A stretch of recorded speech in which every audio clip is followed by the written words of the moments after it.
assuming I won't need the mic because I've got a very loud voice, but you can let me know if you can't hear me at the back.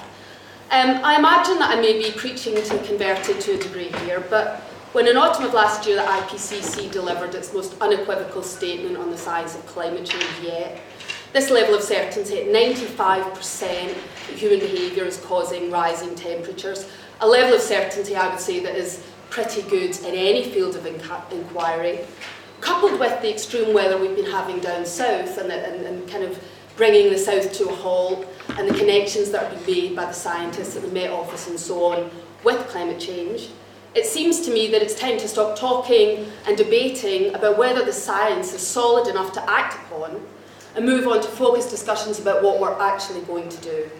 And as we know, the scientists have told us that I think it's 80% of the fossil fuel reserves that we have to stay in the ground. We know we're talking about large changes at all levels of society.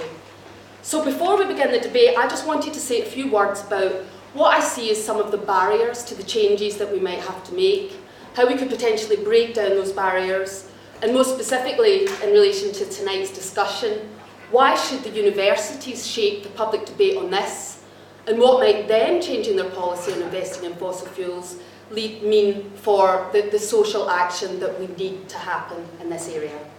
So a little bit about me. Well, I've written this book obviously, but I've spent the last 3 years looking at media, public opinion and behaviours in relation to climate change.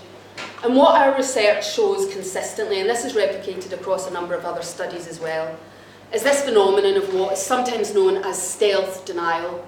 And what that means is that even though people recognise the importance of climate change, they often disengage from it at the level of their own behaviour. So they see it's very important, but they sort of store it, it's a remote issue to be thought about another day. So the question becomes why? Why do people disengage at the level of their own lives and their own behaviours? Well, the answer, as you would expect from an academic, is that it's complicated. But one of the main reasons is that there's a great deal of confusion about climate change. Now, you would expect that because it's a very complex science and very few people fully understand it. But more specifically, and more worryingly, this confusion is related to a perception that the science itself is inconsistent, that the science itself is confused, that the scientists are bickering, that nobody really knows whether the evidence is solid or not, and the evidence is seen to be woolly. So they're contradicting each other all of the time, and confusion is coming from this perception that there isn't the consensus that well, as I said, the 95% level of consensus that there actually is. So a real gap between what people perceive the scientists are saying and thinking, and actually what the level of consensus is. So some people say the level of the level of attention given to the sceptical voices in the media leads to a public rejection of the science of climate change. Actually, our research found that's not the case. In fact, the people that reject the science outright are very, very, very small. I think it's less than a fifth. It's a very, very small number. But what the media does do, it does create this sense of kind of, well, the science really isn't that solid, so perhaps we don't really need to prioritise it. And since the economic recession hit in about 2007, 2008, and the focus of all governments in the West has been the economic recovery, this has been exacerbated in the media because the media aren't focusing on this so much.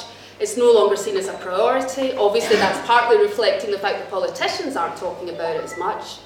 So in answer to the question, what role does the media play in constructing people's views on climate change and their attitudes and whether they want to engage or not, it's this sense of uncertainty, as I say, combined with a sense of it's not really a priority, we can perhaps put it off to dealing with it another day.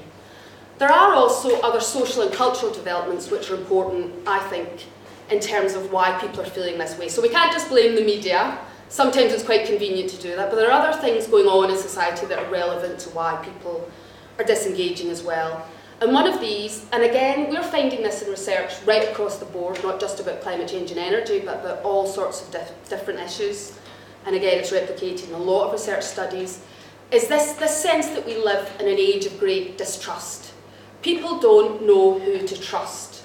You know, we don't trust the media, we don't trust the bankers, we don't trust the energy companies. You probably wouldn't be at all surprised if I was to say that the group with the lowest level of trust are the politicians. I have to stress I'm talking about Westminster politicians because this was British research, thought I'd better get that in. And things like the expenses scandal, things like the Leveson inquiry, the economic recession itself and the bankers' behaviours have obviously, contributed to this sense of not knowing who to trust. But I would add that we live in a digital age where actually cynicism it's just part of what we face day to day. For every bit of information we get online, there's another bit of information that will counter what we've just been told. For every bit of evidence, there's counter evidence. So it's not surprising people don't know where to place their trust. They're confused. Decision making isn't easy, and we all feel this way. So perhaps it's not surprising then that one of the resounding feelings that people report time and time again is the sense of powerlessness. So this is maybe coming back to the sorts of things that Russell Brand's been talking about, people feeling very disenfranchised. We don't really know, we don't trust the politicians, but at the same time, if we don't trust the politicians, the decision makers, who are we going to trust? You have this sort of sense of real stalemate, and particularly when it comes to climate change. Excuse me, the politicians are obviously going to be the people you would expect that are making the important decisions. So it's a kind of a very vicious circle, if you want, in terms of not knowing who to trust and people feeling that individuals just can't make a difference.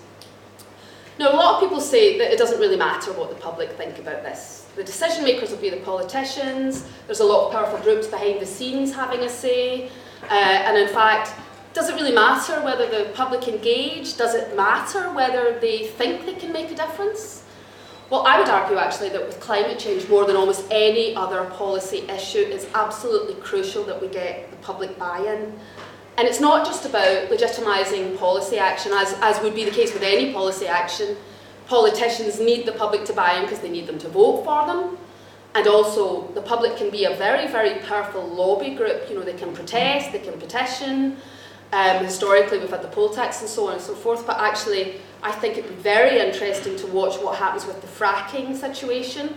The public are absolutely resistant to this. The politicians want to push through on it. We'll just have to wait and see what happens. But I suspect the public are going to play a very important role in the development of that discussion.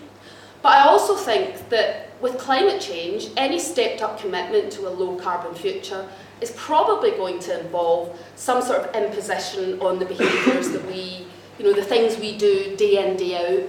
I mean, I wouldn't want to compare with, say, the smoking ban, because it's a very, very different issue, but that idea that perhaps at the demand side, obviously we're talking about the supply side today, but at the demand side, there might well be things we'll be expected to change as well. So I do think it's very important that people feel empowered, that they feel they can play a role, that they believe change can happen, and that they don't switch off. And this is where I think the universities come in. Because looking at this very sort of bleak picture I've given you, I suppose, and this overwhelming lack of trust that people feel, the one group that time and time again come out as having the most trust of all is this very broadly described group of academics, researchers, scientists, engineers, experts, however you want to describe them, the people that are actually doing the research, people who are giving us the information and knowledge as people perceive it to be straight from the horse's mouth. So they're a very, very trusted group, and essentially it's this group who work in universities and are associated with universities. And I think that level of public trust gives them a great deal of public influence as well. If the universities are to act and the students are kind of pressurising the universities to take this action, it sends out a very powerful signal that they're not only putting their money where their mouth is, but they're not likely to make irrational decisions. They're more likely to act on the knowledge that we have, on the evidence that we have, and actually it would be a decision that people would place a lot of trust in. So the scientist is telling us we can no longer continue to profit from fossil fuels. I think that'd be a very, very powerful signal to send out to people. I mean, I'm going to leave the others to make the more complex economic arguments, but I certainly think at the level of changing opinions, changing attitudes, sending out the signal that it's no longer at all acceptable to profit from fossil fuels, I think this could be a very powerful step. And I've read somewhere that this campaign was about kind of creating bad PR for the oil and gas industries.